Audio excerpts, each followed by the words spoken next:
Hello friend, જય શ્રી કૃષ્ણ, જય માતાજી બધાને। તો જો અમારા ગામડેથી ચણા આવ્યા છે।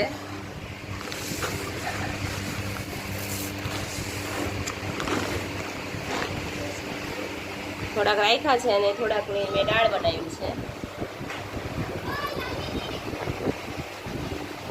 દાળને હવે સાફ કરવાની છે। જો બધા પોતરા છે મિક્સ।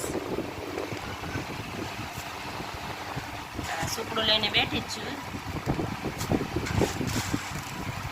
સાફ કરું છું। ચાટકી નાખું ને સુકડાથી તો આ પોતરા નીકળી જાય છે।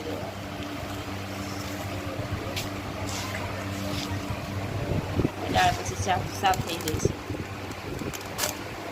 પછી થોડીક દાળ રાખીશ અને થોડીક દાળને દળાવી લઈશ, એટલે ચણાનો લોટાઈ થઈ જાય।